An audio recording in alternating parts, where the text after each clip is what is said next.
shepherd right up and, So, sorry.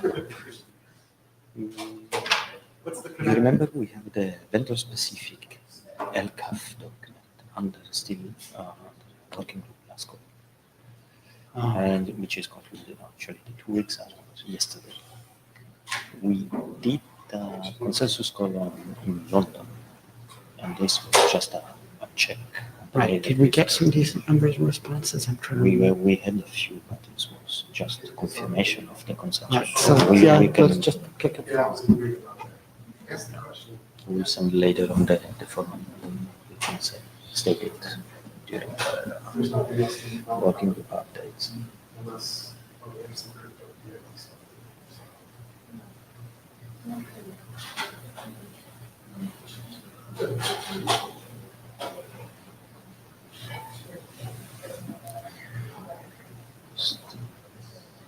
Let's see.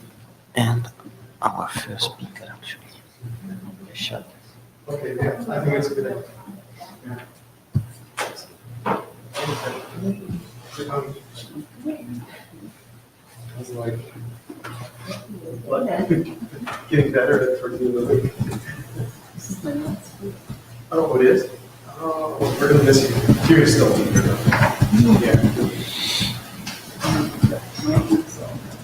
Okay. Achieve success, finality, all those words.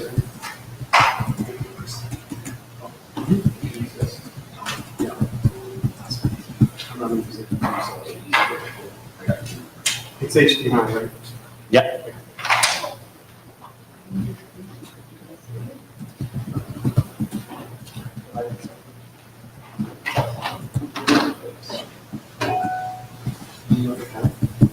You don't work.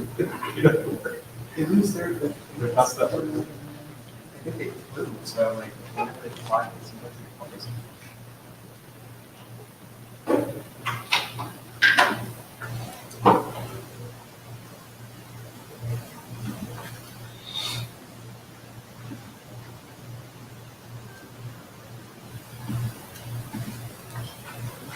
You're just come IETF, right? Oh, okay. I thought you mentioned somebody. No. So you're a dragon. You're a dragon. Yeah. I'm very big sick. Yeah, you do. Good cheer. Oh, I see. Yeah.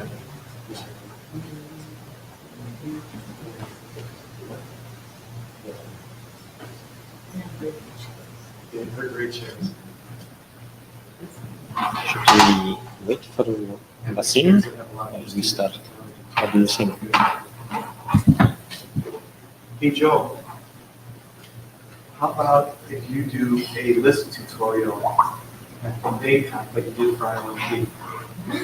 You can do it. No, you were really good. Talk to me. Well, will you do the same amount of work that Ran and Salim did in prep? They did all the material prep for I me. will certainly help you. If you want me to do everything and you present, we can work that out. If the edu team wants one, if you give me enough material so I can, This guy right here is going to give a LISP tutorial. that would be good too. I have no problem. So what is it, Sunday? It's Sunday. Sunday. Actually, I may have a problem in Bangkok. I think there's a separate issue. Getting to Bangkok on Sunday is going to be fun Yeah. because I am supposed to be in Los Angeles Thursday and Friday before that. And it turns out that I want to use United, flying United from LA to Bangkok. You either connect on a morning flight through Narita, or nighttime you can fly through San Francisco to Singapore to Bangkok. Right. That's a brutal one. I don't get there until if I leave. Right. Anytime on Friday. If I leave Friday night, I get there Sunday afternoon. Plan a very good massage.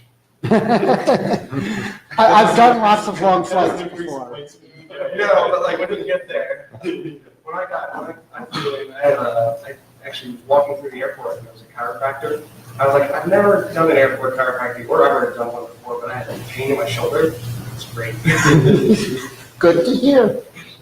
Yeah, it's just the scheduling for November. I will be in Bangkok, but I'm not sure when I will get there. Yeah, the Delta seats, they're like soft rocks. Victor set up a Sunday session. How does that work? That works. Yeah. You talk to the edu team. They're really good. They want suggestions. Oh, yeah. So Karen- Victor volunteered. You see, he's motivated. Victor motivated. You volunteer, right? Karen do the O'Donnell. tutorial. The person you talk to is Karen O'Donnell. Yeah. She's actually with ISOC, but she does all the He's coordination. done a zillion list presentations. You probably have tons of slides there. Yeah, just don't have until recorders. Recorders. Okay, should we start? A few minutes later. Then. Okay. So welcome to the LISP working group. Okay. You see the not well, which means basically that whatever we say and do in the next 2 hours is a contribution to the IETF. Blue sheets are around, and one is just came back. One's been brought back, there's one circulated. Yeah, the usual pointers to the Jabber room, audio stream, Meet2Go, and the agenda slides. Okay, so to a brief update on the states of the documents. So since London, we have a new BIS document, which is the 6834 BIS. Yeah, it's about map versioning. Okay, we need to push this forward as well on the standard track. Okay, because all the 3033 BIS they refer to this one as well. Okay, it's kind of blurry, but didn't find the right setup. I thought this would be easy. I made it worse. Ignore me. So then we have the usual intro and sec documents that are in standby at different stage.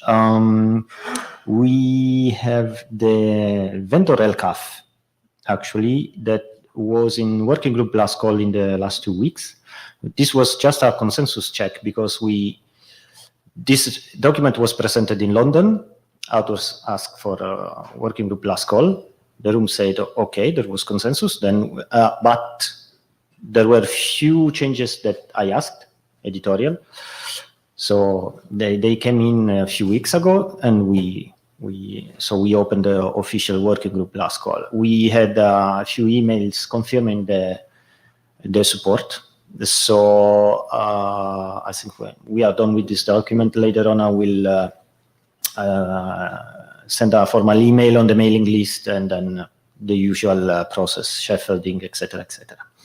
Now, as you can see on this slide, there are a few evil points, which is, so we have 3 documents, the BIS documents plus GPE that are done, really done, okay?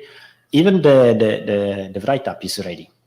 But I don't have IPR disclosure from all of the authors. Fabio, you included. So,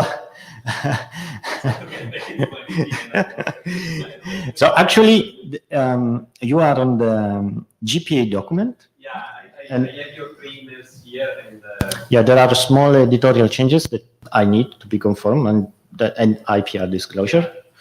as soon as I get it again. Remember, this IPR disclosure is not, does Cisco have, this is, do you know of IPR? Because presumably you know of all the things you should know of. So it's not, this isn't do a disclosure, this is, do you know of something that isn't disclosed? If so, then you have to turn around and do it, but tell us so we know to wait for that. If not, tell us so we can get this done. This is not an onerous thing.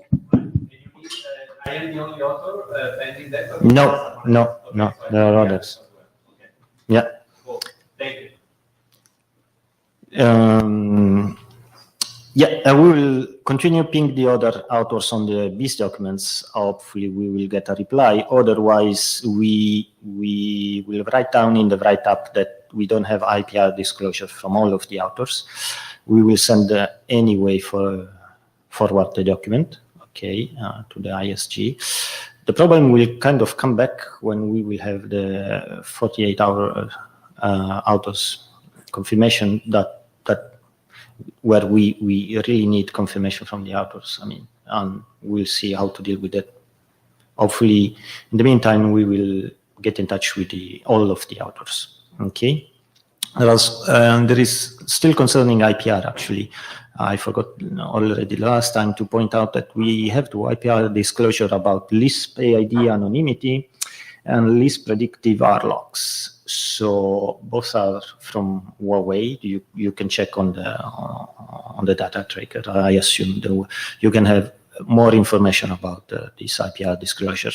And one last point, coming back to the BIS documents. So there is no IPR disclosure there directly, but if you go back and check the original RFC, so 6830 and 6833, they are IPR disclosure again from Huawei. So, which means that basically in the write-up,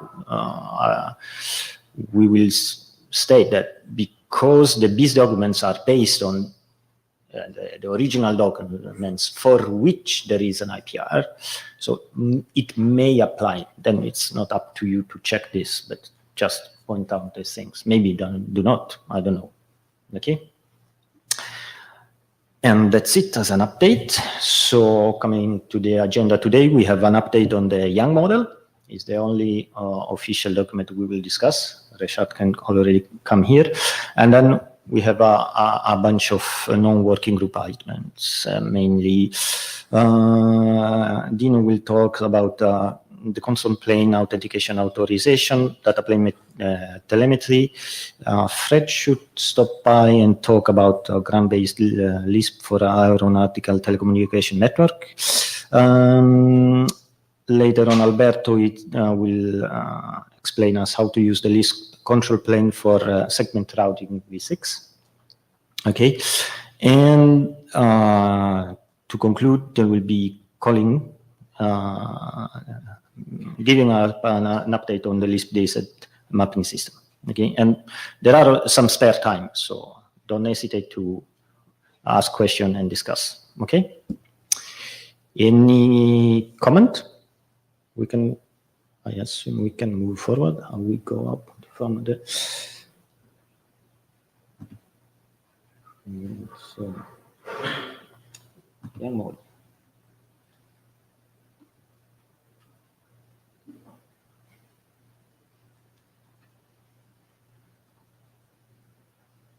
I don't know why he showed up in this way. Pleasant, maybe. And is too small. It's Supposed to be a little button. It shows I think I'll put my glasses on.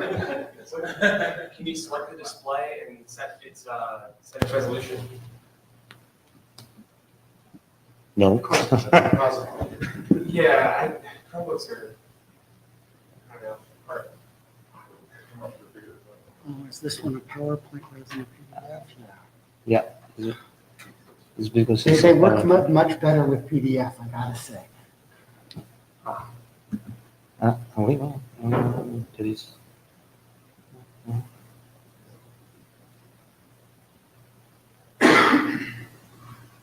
There is no fit the screen size. Nothing. Right click doesn't do anything. Control click. With the exit for the. Yeah. That's, Do you want me to try to I can- convert my slides to PDF and send them to you, and I can come back? I need to get this moving. I can. Or I should have a bangle and we put my laptop on. You you want me to present from my iPhone and then you fix that while we're talking? Or do you want to go in the order? Yes, we can switch here. Yeah. I will convert to the demo. PowerPoint. So you start. Okay. Which one I have to convert? So. Then you can take it. Yeah. That's cool.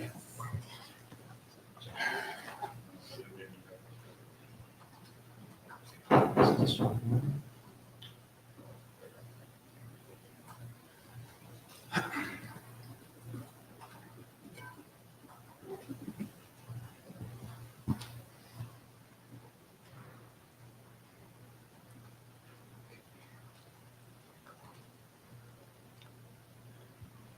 Yeah, I guess we'll start from this telemetry down. Can you hear me okay back there? Mic working? Nobody back there is lifting their head, so. That's okay. There you go. It doesn't matter, okay. So this was a really quick draft that we just put together a few weeks ago just to get something to discuss at the IETF. So basically the sneak preview is that we want the XDRs to characterize the performance of the underlay. And we debate the RLOOK selection based on measured data of what the underlay is doing, with no extra support from the underlay, other than the ITRs and ETRs just talking together.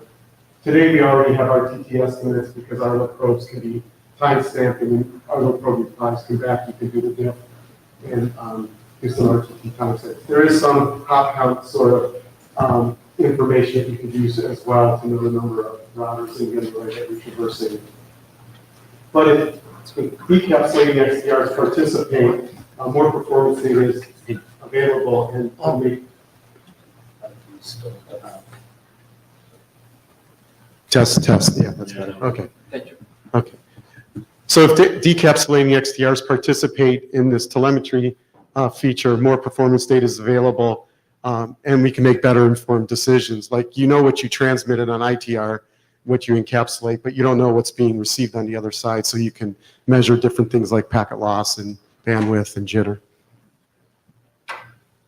So this was first, a list was put together. What the first 00 draft is doing is just identifying what sort of parameters we want and how to encode them. And then what later drafts will do is define how it's measured on the ETR. So after we do some implementation, we can say how we measure these things. But things like packet count, byte count, rate, packet rate, bit rate, bandwidth, those are all things that can be retrieved right now on the ITR, but packet loss, packet jitter, forward packet count, forward one-way latency, reverse TTL from the ETR coming back, and reverse timestamping. These are things that would be reportable by the ETR. So like I said, the early version is just showing that we send these things in RLOOK probes. Our RLOOK probe is sent, and the ETR has been measuring and collecting all this data, and it returns back in an RLOOK probe reply an extra RLOOK record. That's the JSON LCAF type that encodes all this stuff. And we want to use JSON because if we want to add parameters later, we can do it in a compatible way without changing the protocol, and arguably without changing the implementations as well. So that's it for now. Stay tuned for next revision. Questions, comments?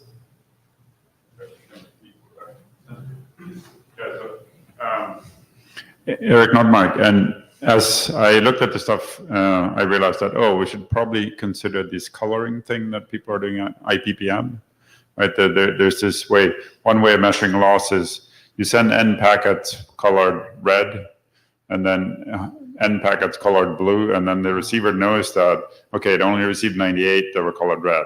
And there's even some techniques to do this to get some latency measurement. So you either need 1 or 2 bits somewhere, but you need to find a place for those bits. So. Okay, it's good suggestion.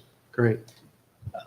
I had two questions. One is, so reading the draft, the only XTR that asks about telemetry data is the one talking to you. So, and I can ask telemetry data about mappings. Yeah. Right? Why not other? I mean, if you are an XTR, why somebody else cannot ask you telemetry data about one mapping. Now, then you have to have a policy that says, can Victor knows about the telemetry of Luigi's mapping on Dino or not? But why not allowing this? So what you'll see in my next presentation is that we probably don't want to give telemetry data to anybody who just requests it. So we want to actually sign map requests and validate them. So when you return the information, you know it's to an authenticated source. So that's one thing. And the other thing is if there's a source that wants to make its decisions unilaterally without having a management plane, we can make it self-contained in Lisp in the control plane. So if there's an application that's possibly co-located with the ITR side and wants this information, rather than running a separate management plane to retrieve the data and have all these separate APIs, it just has to ask about the forward and reverse data in one place. Okay. Okay. You want to switch back or do we keep going? No, you are here. Keep going. Keep going, okay. So that what was switching time. Okay, not yet.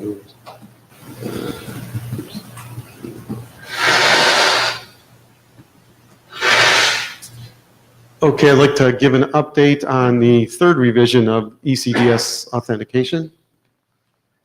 Eric's in the room, so he could comment or answer any questions. So we initially wrote the draft in July of 2017, and we presented it at that IETF, did one update, two updates, and we have another one planned for the summer. And at that time, we want to keep it as an individual submission unless the working group thinks it's good to make it a working group document, but I'll talk about that next. So just a brief overview of what the draft is. Basically, you can authenticate and authorize XDRs using the mapping system.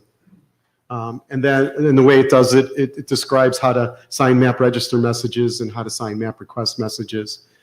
And the map server actually verifies the signatures by looking up public keys in the mapping system. So we're introducing this concept of crypto EIDs, where part of the IPv6 EID is a hash of the public key. That's used when a message is signed. That crypto EID hash is used as a lookup to the mapping system, so the map server itself can retrieve the public key and then verify the signature. If the signature fails, the map register or map request is dropped. If it succeeds, then the next levels of authentication for a map register, the shared key authentication to see, are you authorized to register this particular EID in this instance ID is then checked. Dino, if I may ask a question. Sure. How would that lookup of the hash fit with something like DDT, where it's supposed to be the tree is based on delegation? Just arbitrarily map it onto the tree, or? Yeah. So the way we spec'd it out was the hash that you look up is appended to an ASCII string called hash dash. So it's actually a distinguished name as the EID in the EID record. And DDT can build hierarchy on any ASCII character in any string. So we've played with this before. So, here's the delegation for Joel, and here's Joel Helpern prime, and it's all subordinate to that. So you can break the hierarchy up, not on bit boundaries, of course, but on character boundaries, right? Okay. Okay. So what we also did is we recently introduced signature EIDs. The signature EID is a crypto EID, even though it's not one that you're using for doing IPv6 communication. It could still be used to authenticate other things that you want to send to or register to the mapping system or request from the mapping system. So some benefits, we're using the latest in digital signatures, lip to curve. That's why the draft is called ECDSA. And what the benefit is that you can actually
usually just go to the agenda. Yeah, I was there. Now you went to the Steve working group, and then it goes back to the list of.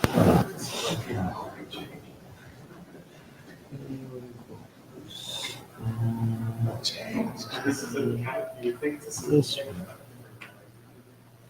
There you go.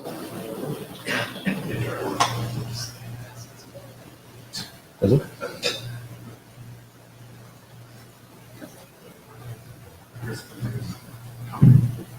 No. And you make it like full screen so I can go play it. Sure. This page. Oh, this good. Okay. Well. All right. So list for SRv6. Yeah. So as you guys know very well, now that the list control plane database has been separated, we are taking the chance to see how we can apply the list control plane to different databases. So last time we presented list for ILA. Now we're talking about list for SRv6. And the tag work in progress really applies to this one because as we speak, we are discussing changes on the draft and on the way we do this here. So for the next iteration, things will change, and we hope to refine as we go. But the basic idea that we have here is that we would like to use the list control plane to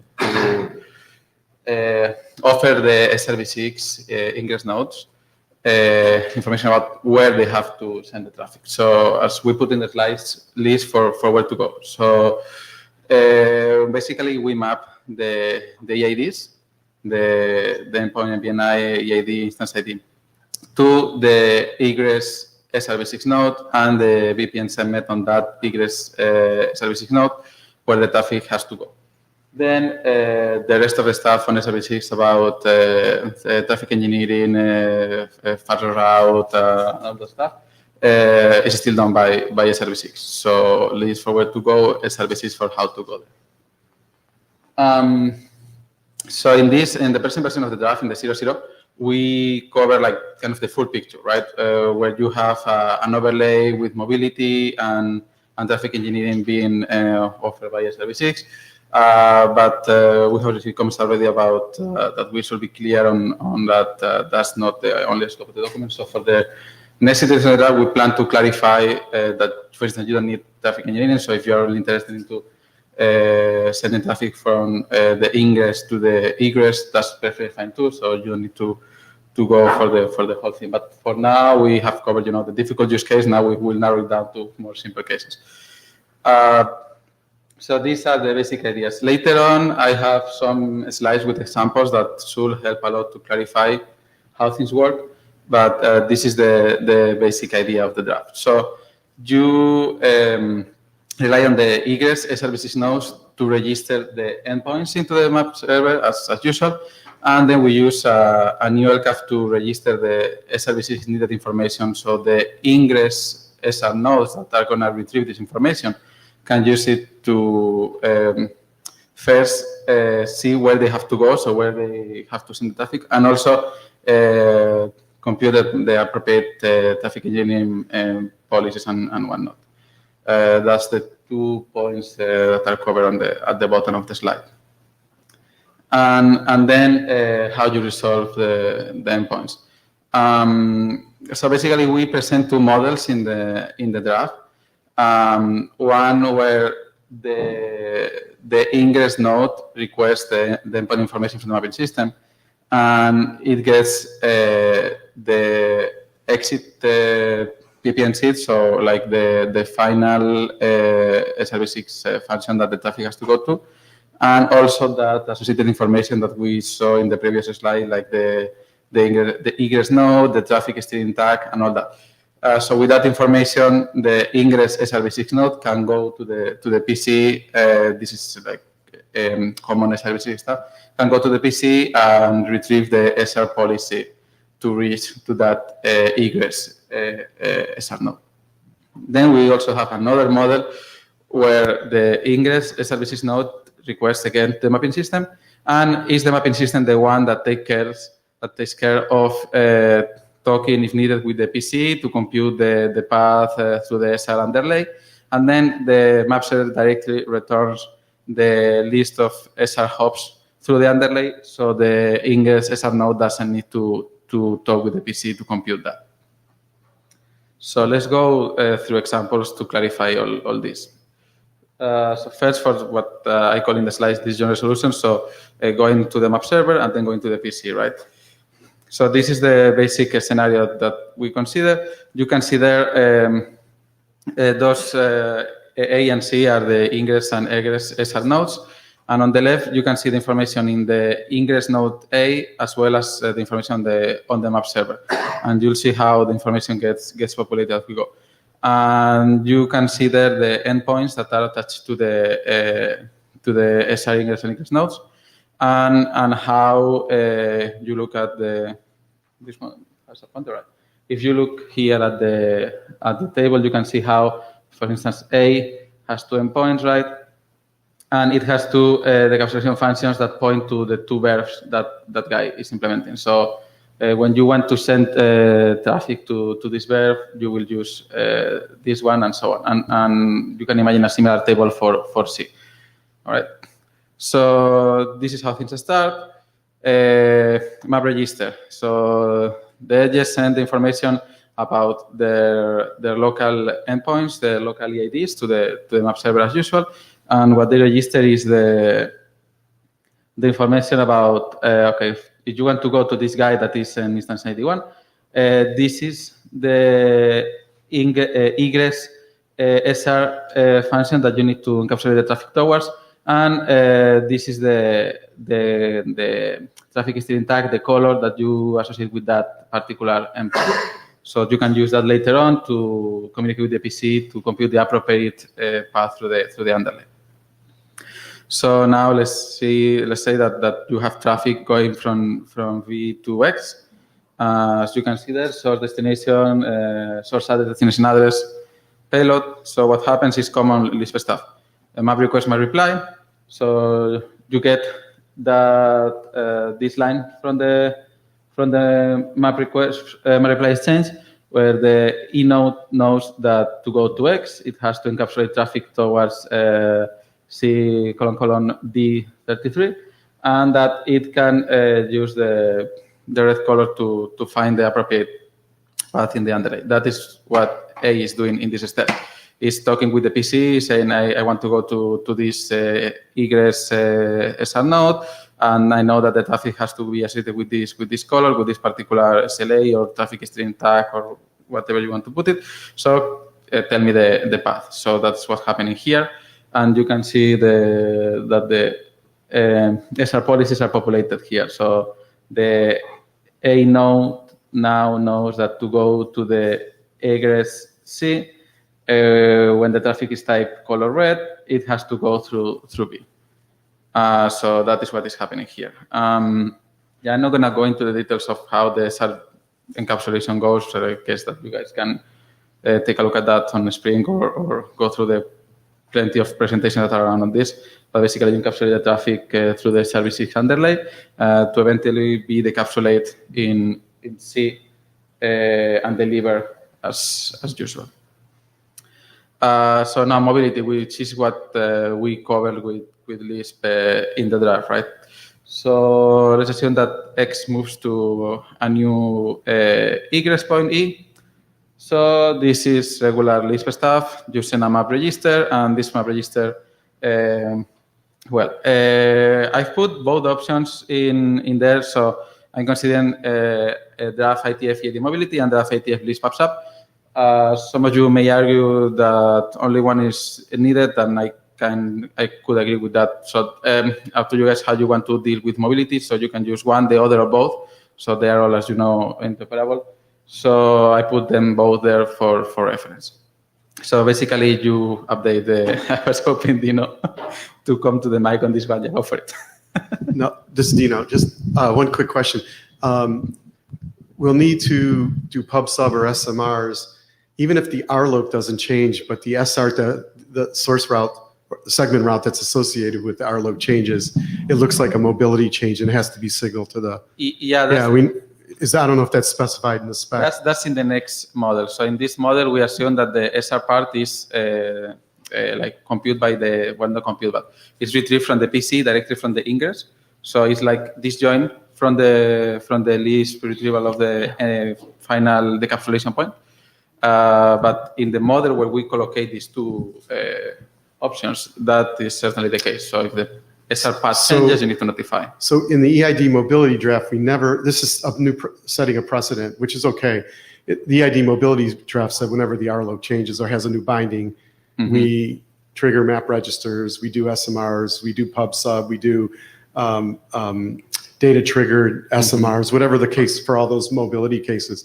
But I don't remember if the text says if the contents of the RLOC record changes versus the RLOC address changing. Well, be careful, Dino, I want to interrupt you because what they put in the RLOC address is not the segment route.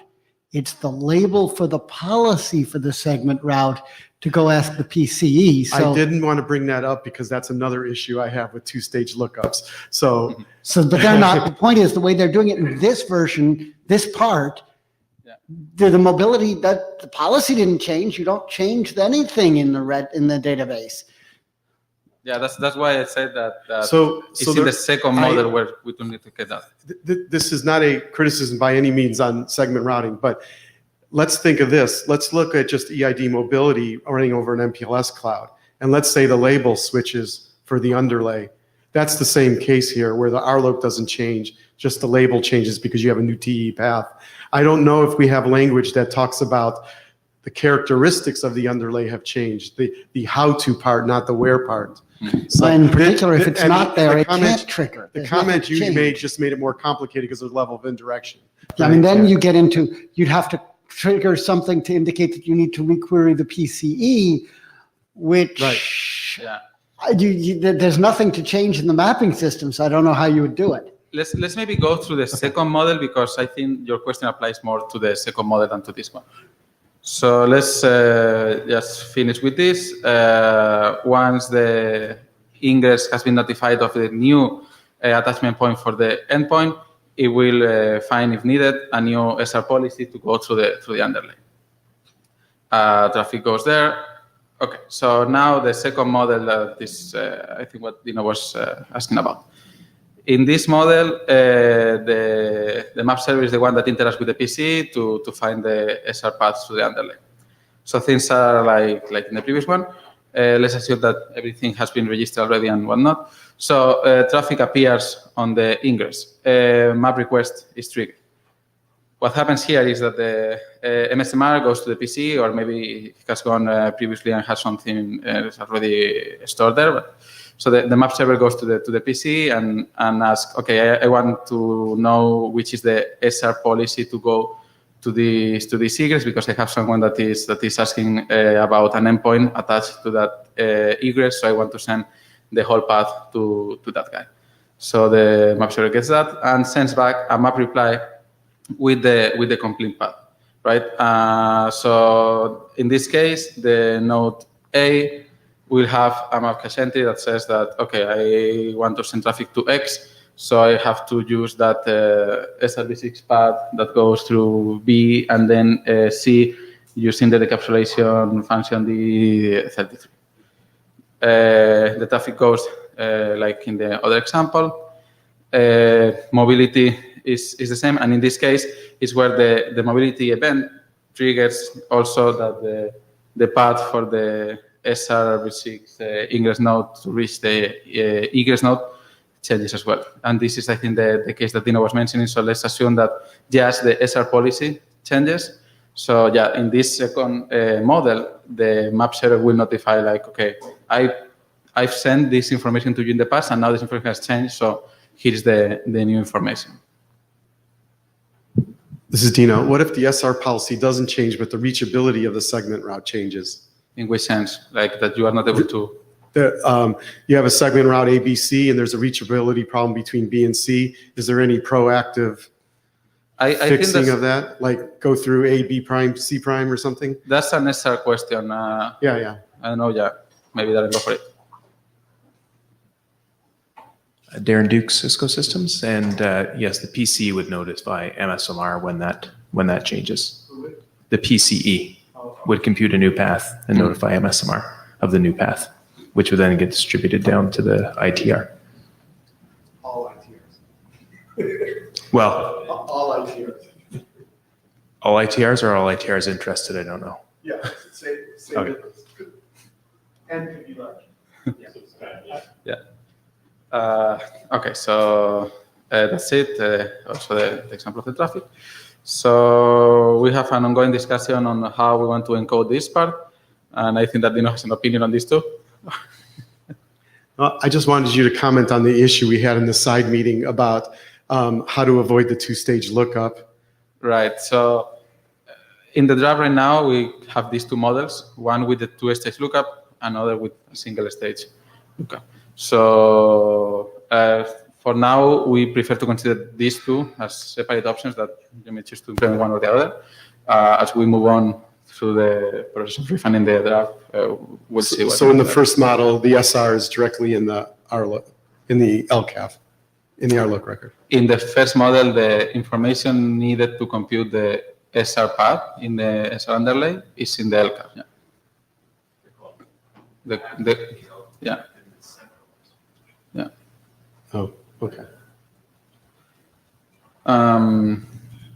And then, as I was saying, right, this is really work in progress, so things may change quite a bit for version 01. And at some point, once this is more stable, we want to go to a Spring and present there. And we also plan to have this at least an experimental implementation on FDIO BBP open source router, so we can play a bit with it. So that's all I have. So, Victor, Cisco.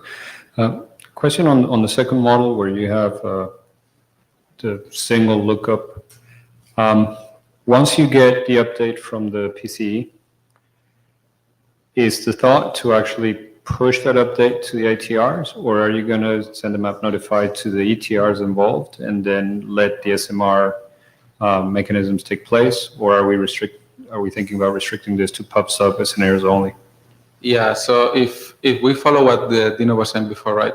So once there is a change on the SR policy, PCE will notify the map server. Yes. The map server will see a change on the airlock information, and it will, it can do pub sub, or it can do pub sub, or it can do also EID mobility. Let's say that's pub sub, so it sends map notifies to whoever has requested that information in the past, right, or has been subscribed to that information.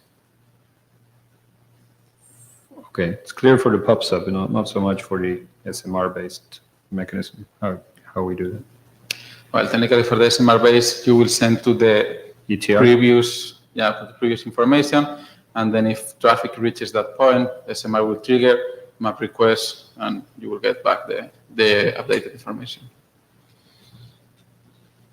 Okay, so I don't know if we add text to the EID mobility draft or if we handle that in this draft directly.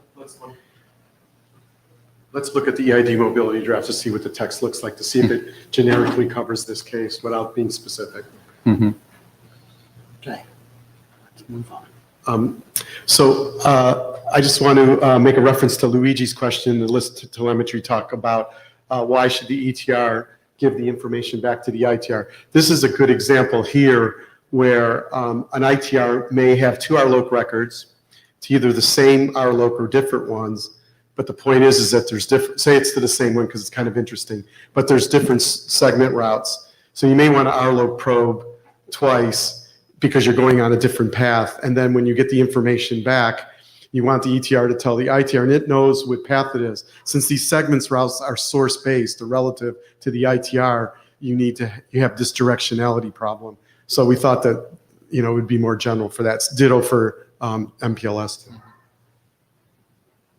Okay, I have two questions, actually. So you don't use at all the Lisp encapsulation. I understand, but you don't say anything in your document. In principle, you could You could, if you wish to use the any functionality that comes with the So- Lisp encapsulation. Technically you could. Yeah. So I mean, I think it would be clearer if in the document you are text they say, no, we don't want, or you could. I think that's a fair point. That you want to go for it? I can respond on Yeah, go that for it. SR side of that anyway. You can, I think it was at the front of this document where you'd mentioned, Alberto, where, we went for kind of the whole enchilada right off the bat. We need to break it down into what happens if we are not doing TE. I think your question of doing Lisp encap and doing SR traffic engineering as well, maybe one that needs to be looked at in there as well. And we could expand on that, because I think you're right. This is with an SRv6 encap, but what about some other encap with the same SR traffic engineering? Okay. Quickly to the second question, unless it's related to this, Stukley? I have a new one. So I mean, I it's, got related, the it's second related question. to it. It's related to your point, though. Okay, go ahead. So can you go back to the ABC slide? So I'm glad Luigi brought this up because it begs another question. Why can't A, B, and C be RTRs and you encapsulate at each point and re-encapsulate? And if you do that, you get RLOG probing between each component of this source route. This is exactly what Lisp TE is doing with ELPs, right? They could be. And so one argues the question, why do you need segment routing v6? Because if you put that RTR topology in there, those links, the link between, or the underlay between A and B and C could be a combination of IPv6 and IPv4. Now, I know the answer to the question, but I'm glad he brought it up because I didn't want to. Go for it, Victor. So you mentioned an interesting scenario where you're trying to basically break things down and show that you could actually have SRv6 with Lisp and no traffic engineering. And in that case, what are your thoughts on basically subsuming the PCE functionality into the MSMR? Would you need a PCE at that point? Okay. And then I guess the other point is, even if you have traffic engineering, it could be consolidated. So actually, my second question is kind of related. I mean, why PC? Let me finish. So you have two models, integrated and disjoint, and it's pretty fine. Why you need to specify PCE? Because you can just describe the two models in an abstract way and say, yeah, I need the traffic engineering information. Either the mapping system does it for me or I do it. Mm-hmm. And then PC could be one example or how you do it. Because you can have other control plane for the SRv6. So, I mean, if you want to put PC into this document, fine. But if you split, as I said, so you let it open in case you want to use a different. Absolutely. That's what I was referring to, that we are planning to go more abstract for the next revision of the draft. So perfectly fine what you said. So agreed. That could help answer the two lookup concern. Yeah. Okay. Thank you. Yep. Fred?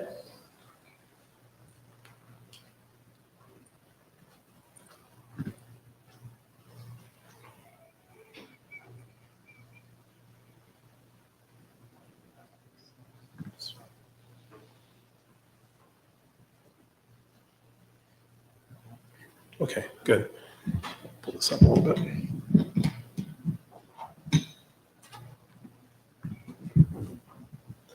I'll just hold the mic.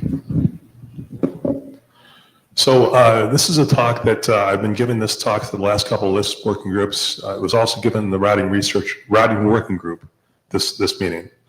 A simple BGP-based mobile routing system for the aeronautical telecommunications network. So some background. The International Civil Aviation Organization is building an IP-based networking system for worldwide air traffic management. And for those that don't know, ICAO is walking distance from this building. Their headquarters are just down the road from here. So they're developing what's called the Aeronautical Telecommunications Network with Internet Protocol Services, or ATN-IPS. It's in development in the ICAO Working Group I, which is like the IETF for civil aviation. It's IPv6 based and mobility capable. And it's going to accommodate aircraft with multiple data links. So an aircraft might have some satellite links. LDAX is a cellular link that's being developed currently. VHF links and Inmarsat, Iridium, you name it. Aircraft have many links when they're traveling. So we're looking at a BGP-based internetworking design where the BGP overlay network will be separate from the global public internet BGP routing system. It's based on a hub and spokes arrangement with regionally distributed stub ASBRs and centrally located core ASBRs. The stub autonomous system border routers advertise and withdraw mobile network prefixes that belong to planes. And the core autonomous system border routers form a hub autonomous system to forward packets between the stub autonomous system border routers.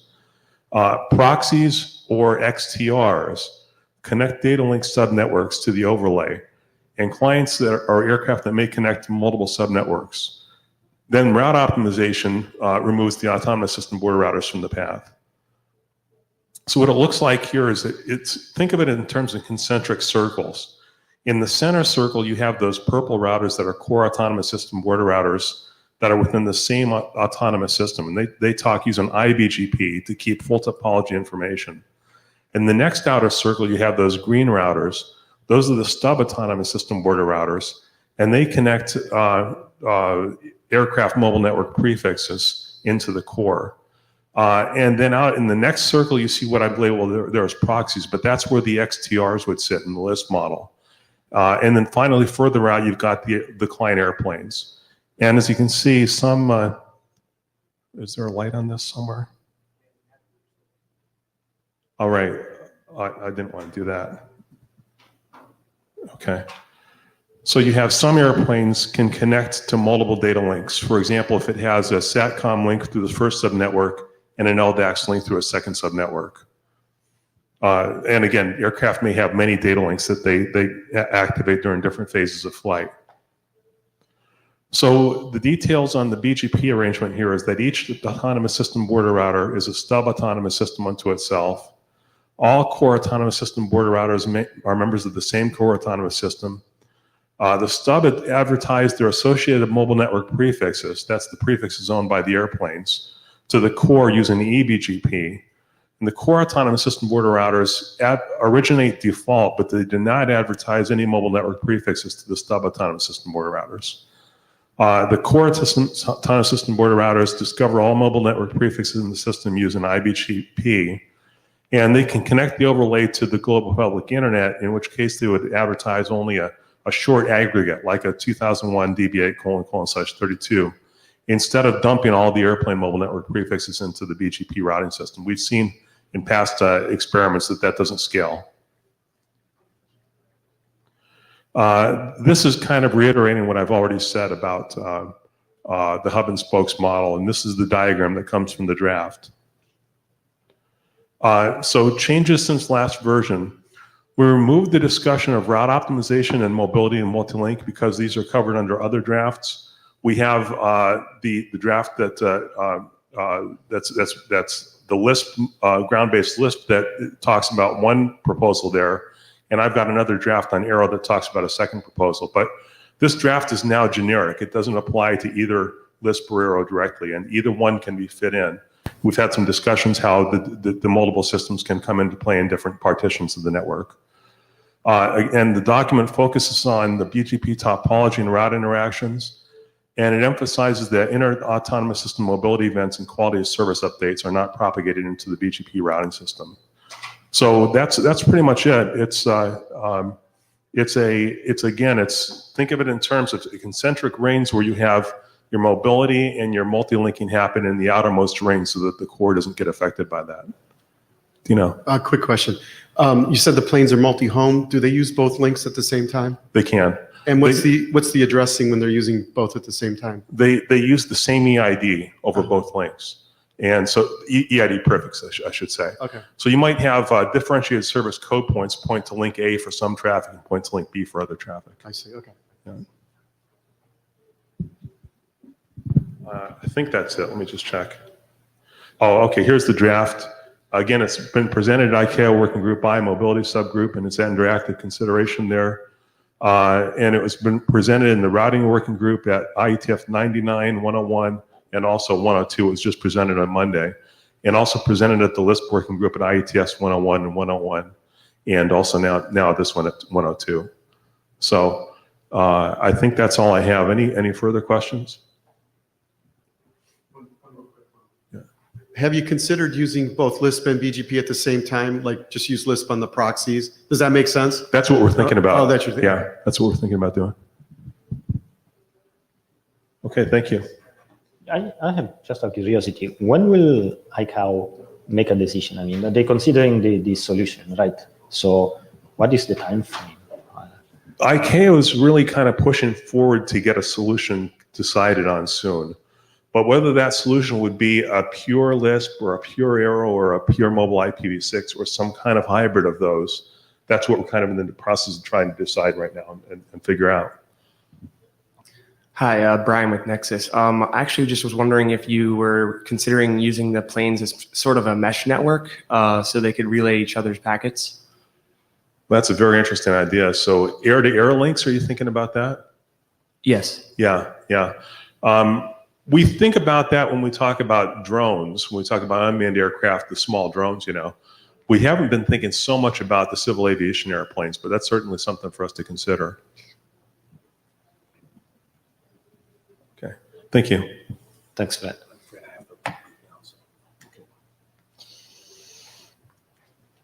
So the last presenter of the day is Colin.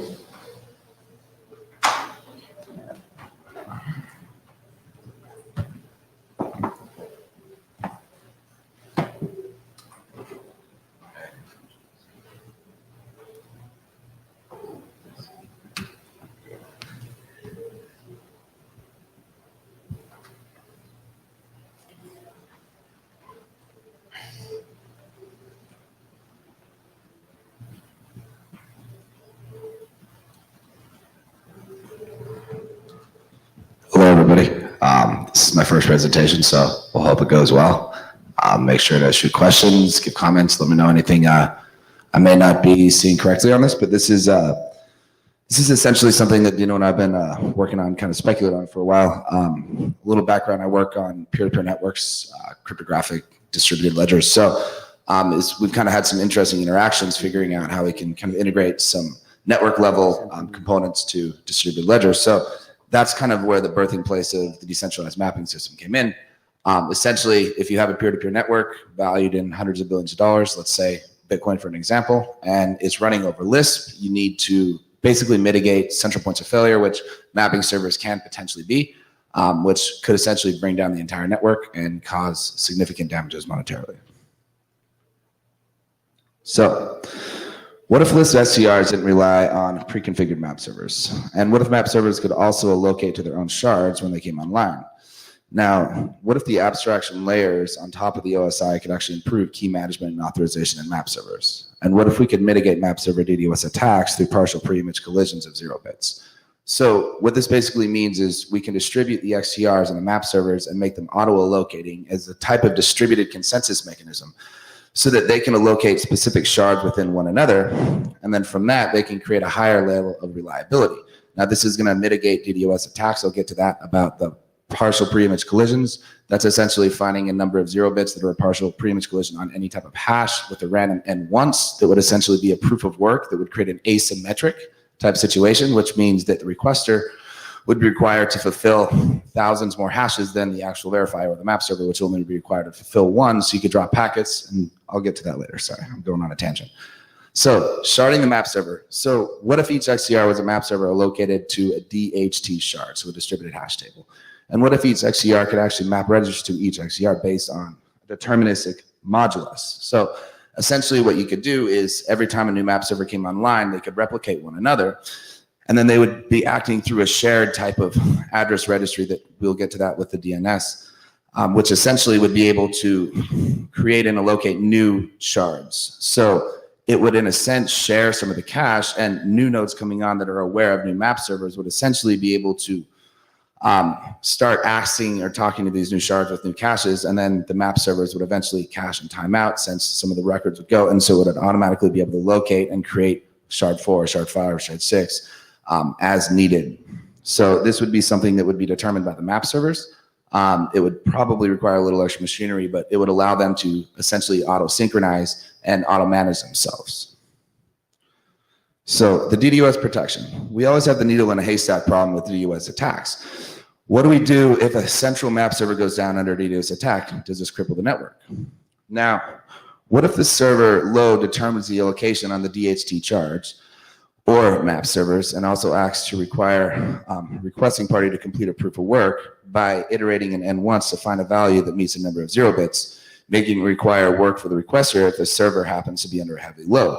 So if you have some sort of minimum threshold that the map servers will locate new shards at, let's say, 30% over a moving average window, you'll be able to reasonably determine if the server load goes above 50 or 60% that you're under some form of DDoS attack, which you can throttle requests from all parties by requiring, let's say, 100 milliseconds or 500 milliseconds of actual proof of work, which would be easy to verify on the map server side. It would slow down requests on the requester's side, and it would allow the map server to resolve that load and reduce it, which would improve the actual accessibility for the end user.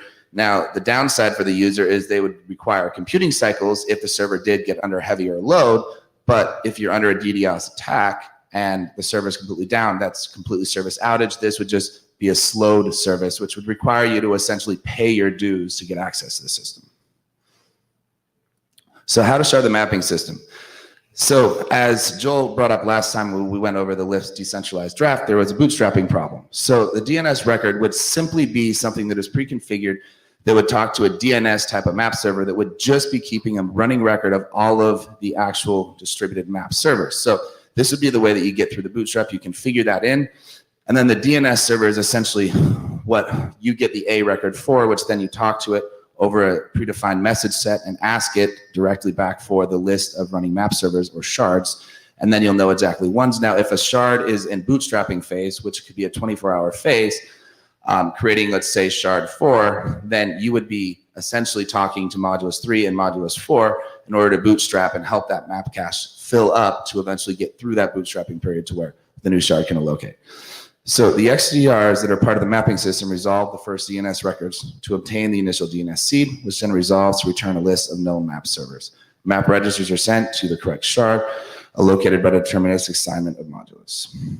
So an example would essentially be, we have 3, and then the new allocation there would essentially be getting map register requests that would still be having the cache. Let's say if it was in mod 2, in the original shards, it would be getting new registers in mod 4 and mod 2, but eventually the more of them that started to become aware of this new shard would eventually cause all of the mod 2s to time out, and then they'd eventually ignore it so that they could automatically synchronize into new shards. So the DDoS request throttling, what if the map servers can essentially use the EID as a part of the throttling mechanism to do the individual? Now, when we have a DDoS attack, we have the problem where somebody could be essentially manipulating the source or the destination and completely spoofing all the IPs. The problem that we can have there is the needle in the haystack problem. So we resolve that through the CPU collective usage and use that to essentially say, well, if you're making me work more, I'm going to make you work a little bit more. And then that's the global to do the DDoS. Now, if it's just a DOS attack, then you could easily throttle that by saying, if you're making too many requests per second, then we're going to slowly increase the amount of 0 bits that you're required to do, which is going to increase the computational requirements for you to send a message. So all you have to do is verify 1 hash and then drop the packet if it doesn't meet the proof of work requirements. There seem to be mixed at least two different sets of requests in this, which come from different parties, and I'm a little confused about that. There's map registers, which come from other ETRs. Well, wait, the ETR is one of your DHT elements, so it wouldn't be sending map registers, so there probably are no map registers. And there are map requests which come from ITRs to map requesters, not map servers. Okay. And now who's going to prove work? Because the request has to go across the DHT to the guy who has the authoritative thing. He's going to ask somebody to prove work, but it looks like he's asking the trusted party to end up doing work because the trusted party is getting besieged with requests, which he has no way to ask for proof of work. It would be agnostic to the message. And you could also theoretically scale it based on the actual, let's say, computation requirements of each message. So that's still something that's being thought out, but this is kind of the theory being put in place. That doesn't answer the question at all. My point is, map requests come from ITRs to the edge of the mapping system. Those, you haven't talked about those entities in this slide at all. So obviously, apparently, those aren't asking for proof of work. So the proof of work is coming from the guy who has the authoritative information. Well, by the time you've gotten it to him, asking somebody else to prove work, A, seems to be the wrong question, and B, he's asking the wrong party. He's actually asking a trusted member of the mapping system to prove work, not the ITRs, unless you're also changing things to assume that ITRs are members of the mapping system. In a decentralized system, the word trust is something that is generally disregarded because anybody could be a malicious actor. So this would be something to mitigate that in a certain sense in case even a map server could be malicious. So you're saying that what you're trying to deal with is a very different DDoS than everybody else worries about. There's a lot of different factors, yes. And I'm not saying that I have the answers for all of them. This is just a preliminary architecture in order to maybe facilitate the idea of a potential use case in this as far as mitigating potential risks of DOS or DDoS on whatever layers of the network. I don't think it's that general. Okay, well, I'm speaking about it in a general sense, so I apologize if I'm not so explicit. But anyhow, yes, sir. Just a quick comment. So separate all the XTRs being part of the mapping system from DOS attacking the mapping system. Because we could DOS protect the mapping system when it's not decentralized. Okay, so think of the mapping system as you know it today, and it's being DOS attacked. How could we use proof of work to slow down attackers? And But that is a major change, not to the mapping system, but to the interface, which we have defined as stable. Now, we can evolve it, but that's what I was trying to get at, is the difference between mapping system operation. We've structured this so that putting in a new mapping system is transparent to the external interfaces. Yes. And changes to those external interfaces. It looks like this takes changes to those external interfaces. Right. That's not out of the question. Right. But we You need just want to to be make it clear if Yeah. you're going to present it here Yes. about that distinction. And from what I understand, you wouldn't need to modulate too much of the packet structure. You would be able to use the nonce that already exists within it and then just check the 0 bits as far as the checksum of the hash. We'd need some extra messaging to say you have to yes. meet this constraint. Yes. That's new messaging. On the map reply message, that would be exactly where you could send. We were talking about using a few high order bits or something within that, since there is 64 bits number space, you said, Dino, correct? So the idea would be, Joel, that the ETR would do the proof of work and the hash doesn't have to be sent in the map register, only the nonce does. That nonce we already sent today. Now, what is said on the other side is that the guy takes the nonce, hashes the packet, and then he gets the hash and he knows if he's good or bad. Now, as you want to change the level of difficulty, we know we have a map notify that's an acknowledgement to the map register. The map notify that you send back could have the difficulty value. So as the DOS attack increases, level of difficulty for proof of work increases. All I was saying was you have to put something new in the messages so that you know what the difficulty level you got to meet is. Yep. And I mean, I'm not saying that it's going to be perfect, but I think the potential risk that could be mitigated, especially getting Lisp in a decentralized environment, could be pretty We'll profound. get back to that goal. So, yeah. Alrighty. So it sounds to me like you've got two things here: the decentralization of the mapping system, and this in its own right as its own idea. Should these be two separate documents? That's probably more appropriate. Yes. Yes. Keep going. Okay. So I apologize for, I'll do better next time. But, okay. So anyhow, so then essentially what you can do is you can have certain types of attacks. Let's say ECDC verify and Lisp crypto. That would be done through a CPU exhaustion attack. So by being able to throttle and create the asymmetric proof of work, you would be able to essentially require the end party that is doing the request or any sort to basically require it to do a proof of work, which would throttle them. Now, the benefits are the XCRs only depend on each other, and so they already, if they want to talk to each other. Now, no third-party trust or dependency exists. Master Crypt Locus has low latency, and map servers have redundancy and scalability.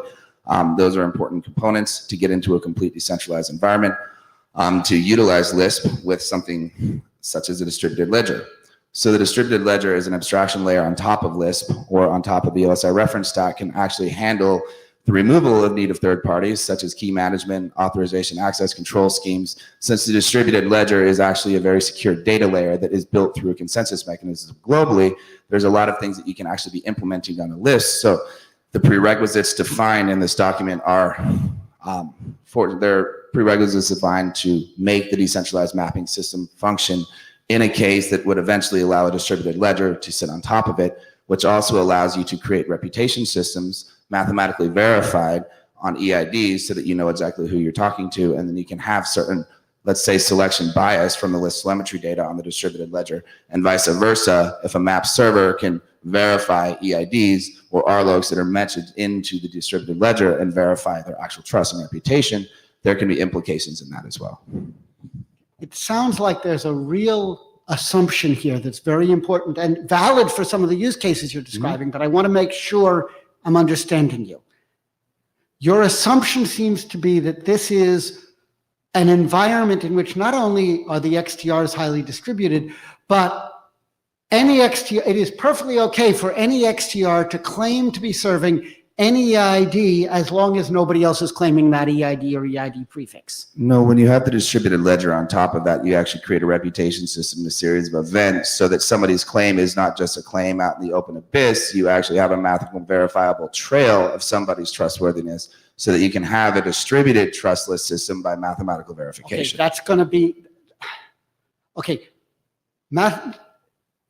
you're going to need, if you want to claim this applies to a lot more, you're going to need to provide a lot more details on how that's related, because frankly, it would take way too long for me to unpack what you just said. You're absolutely in right. this room. And this presentation is kind of a mix of three different components: the DDoS throttling, the Lisp decentralization with the automatic location of the maps, and then the distributed ledger technology.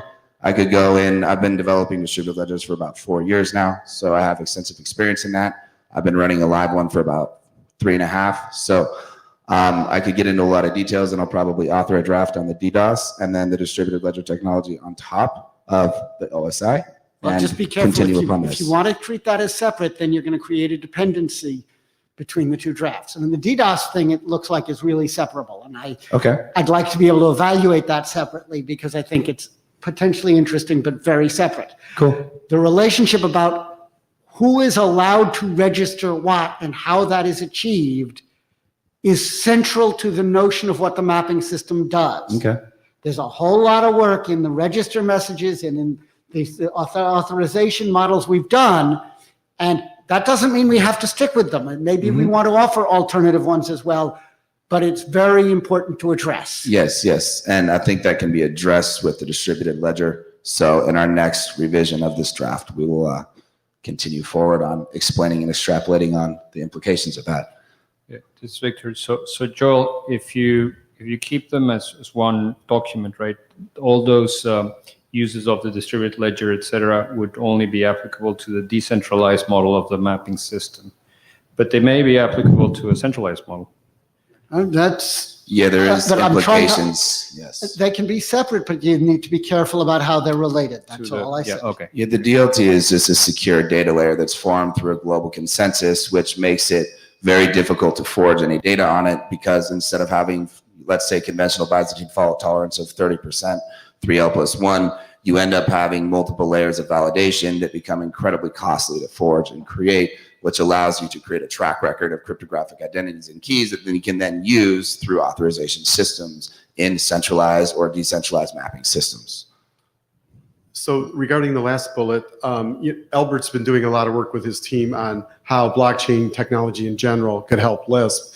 And there's ideas on how to enhance the mapping system, how to do prefix openness and allocation and stuff like that. So DNS I think record, you should, Yeah, there's a lot of implications on it. And I mean, I believe that the OSI as we have it works to a point, but the need for so many third parties is kind of showing that there needs to be more layers onto that stack. And I think the distributed ledger is one of the layers that could sit possibly even in the application and presentation of the OSI, and then so on and so forth to create kind of the auto-executing environments and tie financial instruments into it. I noticed that there was the need for DNS to begin with, right? Yes. Now, if the following the intent, right, that the intent is to get away from the relying on the third-party elements as much as possible, but then you still have to rely on DNS for the seeding purposes, I guess, right? So does that somewhat reduce the efficacy of the overall solution? I mean, here, the way we want to decentralize it, but we are going back to the third party. Not necessarily. If you were passed an IP address of your friend that was already connected to the network and they said, you can use my IP address, you can hard code that directly in or put it in your configuration file and it would function the same way. All it's doing is functioning to give you the gateway into the network. Once you get in the network, address discovery happens automatically. So the DNS is kind of a convenient user way in order to get access to the network. But if you want to not rely on it, that's perfectly possible to do. You just need to know the IP address of a gateway to get the initial address seeds. Okay, I mean, what if DNS gives me the response that I shouldn't have had, right? So DNS, generally, you're not going to want to rely on one domain name. So in Nexus, what we do right now is we have a set of 20 or 30 different DNS records that act as the first nodes that a node ever talks to, which then gets the seeds of all the other nodes that are accessible, and then it goes and it starts connecting. So you do that through redundancy by having multiple DNS records. If one of them resolves to an incorrect address, then that port's not going to be open, and you're not going to be able to make that connection, and you're just going to discard it. Well, if it is open and it's malicious on the other side, that's the possibility I'm thinking about. It's possibility that's malicious, and that's the beautiful thing about distributed consensus is you don't have to just talk to one node. You generally talk to multiple ones. So if they do give you a list of malicious addresses, that's why you do the full validation of the ledger on your local node and verify all the cryptography. So even if they try to send you malicious data, you're going to be able to detect it and it's going to be invalid. Assuming that they don't have the consensus. They don't have the majority. If yes, and that majority would come generally in your context saying that would be called the Sybil attack. But in this sense, it requires an incredible amount of computing power through proof of work and also other mechanisms through proof of stake validation processes to actually make those cryptographic blocks. So it wouldn't matter if you talk to an invalid one. They could give you a bad blockchain or a bad set of blocks, and you're going to be able to verify with your neighbor they're correct. Okay, thanks. Yep. So I wanted to address your comment. So I asked, I mean, many people have asked this question before, what's the decentralized internet? And I like to think of it of a way is, if you use DNS, are you depending on a third party? Well, you may be depending on a third party, but you can still be decentralized because it depends where the third party is and who's managing it. So I like to think of it this way. If we use something like ListDecent and every XTR is a mapping system or a map server of the same mapping system, I like to think of it as a neighborhood of devices that have local connectivity that send IP packets to each other. They want to be self-sufficient. They want to run themselves. They have no connections to the internet. But maybe if you don't have multicast, which is, if you have multicast locally, then you can do everything dynamically, just like we see how Bonjour works in our house with Macs and stuff like that. But if you don't have that multicast for some reason, you can still depend on DNS, but the DNS is all local and trusted among that trust group in that neighborhood. So even though you're depending on this protocol that looks centralized, it's being deployed in a decentralized, trusted environment. And Now, as far as I know, none of the arguments for deployments we described for Lisp match what you just described, Dino. Agreed. They tend to be scattered around the internet, not locally connected, or they tend to be under, if they're serving a single data center, which is the opposite case where they are clustered, they're under a single administrative control, and so you don't have a distributed trust problem. Right. So be very careful about describing the problem, because I run into this a lot with people saying we could use blockchains for foo. Well, you could, but it doesn't actually match any of the properties of foo. Blockchains have interesting properties. I get that. Well, it's supply chain management and auditability and immutability of the data. So that's where you create trust, where it's mathematics that becomes the verifier of truth. So in a sense, you could call a blockchain or a distributed ledger a truth layer of the internet, which is something that we don't really have. Now, the truth is determined by global consensus, and the more people you have validating in that consensus, the more you could consider that truth. So it essentially gives you just layers of abstraction that help give an improved frame of reference. I would never speak in absolutes about it, but there is a significant improvement that can be done. Okay. So this is pretty much almost over anyway. So why decentralized? Well, it's important. The internet, the IETF was designed to be decentralized. The internet was designed to be decentralized. It makes it more robust and it removes it from central points of failure and also for central points of control. So peer-to-peer networks, as we've seen, they're starfishes and they've proven high levels of robustness. You have 100% uptime and you don't have to have, let's say, any point of central failure. Now, you always have fallbacks if a map server gets put under a DDoS attack, if you have the distributed mapping system. Now, as Joel said, there is certain trust issues that need to be associated with that, and that's where the DLT hopefully can help. Now, distributed ledger technology relies on the robust nature of peer-to-peer, and so to run Lisp reliable on such a network would require this distributed topology, which makes it very interesting where you can punch through the NATs and get through the RTRs, which is a big problem of getting the full mesh topology and what we exist now, which is something that Lisp is actually bridging for Nexus very significantly. And also the decoupling of your routing locators to your endpoint identifiers and being able to tie that to a cryptographic identity so that you can actually be reached and I can know somebody is somebody and they can prove who they are by signing from a specific key on their signature chain. And I can look up, not just from that EID, I can look up their whole track record if they validated, if they've had any spends, if they've created this, if they've had loans, if they had escrow contracts that failed and so on and so forth. So it just gives you a better auditable trail of events that you can use to create better selection bias, whether from EIDs or map servers or anything. So questions, reactions? So I just wanted to add it to your last point. Yes. So the idea here is that crypto EIDs give you identity at the network layer, and cryptocurrency wallets give you this identity that is very changeable because you have different set of parameters when you want to change it at the application layer. The question is can the security of this application layer help the network be more secure and vice versa? Can Lisp security help the application be more secure? That's an idea with the layers of abstraction. So if you add, let's say, a ledger layer on the OS side, then that ledger layer could have an API that's accessible from the Lisp layer or layer 3, which then be able to ask the ledger about certain things or certain EIDs or certain map servers and be able to get actual data from there so that the network layer can be less spoofable and vice versa.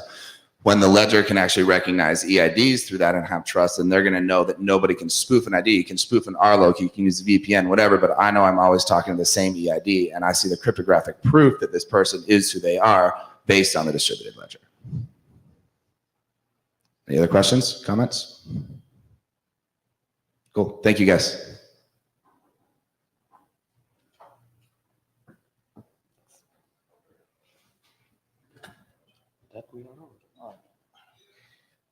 So we don't have any more presentation on the agenda. So we have few minutes, like 10 minutes. If someone like Dino wants to bring something up to the mic. I just want to know where we are on the decision on the OAM document, and is that holding up the BIS documents? Do we have an OAM document? If we don't have an OAM document, are we losing the text that we pulled out? So they are not blocking the BIS documents because there is no reference to the document, which is not existing. I sent an email to you and Albert about where we are with this document. So it's up to you to answer the question. So you personally said, I don't want to write it because I don't think it's the right solution. So I don't care, basically. Yeah. No, I care. But since I don't believe in it, I don't want to write the document. And I'm not going to speak for Albert. To be honest, there is nothing to be wrote. I mean, you just take the text, you put it in an XML format, and you submit it. We're not questioning the effort of building a separate document. It's the principle of having it in a third place that's not helpful. We are, however, to get to the rest of your question, trying to get everything else unstuck. So we were working on the Shepherd write-up for the 6634 BIS. We're trying to get everything else out the door. It's taken longer than we like. We want it done. We understand. We're at a stalemate. No, that's not blocking. That's what he said. We're going to be moving that on without regard to the other. We're not waiting for it. Right, and my greatest fear came true. We're losing text. It can be recovered by somebody, you or somebody else, putting it in a separate document. But it doesn't block our getting the stuff to PS, which we really want. OEM is part of the charter or it is not part of the charter? Sorry? OEM is part of the charter or not? Good question. I believe it's a chartered work item, but it's not, doesn't have to be part of getting to PS. We want it. That's not the question. We didn't think it will fit well where it was. And so that's not where it is. And frankly, if nobody cares to put in the work to put it back together, that says something about the working group's actual interest in that work. That's a problem, but it's a different problem. It's not a question of interest in the work. People have implemented that text. Fine. And it's going to be lost, and the only way to recover it It is will to point not be people lost. to 6830, right. We will point to the experimental RFC, not the No, standards RFC. somebody will write the danged RFC we want for standards track that says what we want to do. Okay, let me try let me try to have a different perspective. Okay, I think that text within the right context had value, and the right context was the rest of the text, the rest of the RFC. Now, what you're telling us is you can take that text and put it somewhere else. But I think that when you do that, it loses the value. So it's not that no one cares about that text. It is not true that since no one is willing to do that, this means that the text has no value. I think that when you do that is when you lose the value of the text. Well, this wasn't just the chairs going, well, we arbitrarily decided, we talked to the working group. That's true. Yeah, it's not that we just said, well, we don't like it. I try to stay off my high horse. I like writing. I do it very, very rarely and badly, but I try to stay off that. But we asked, folks agreed that it was better to remove it. So that's why we're advancing it without it. You know how the game's played. Okay, we're done.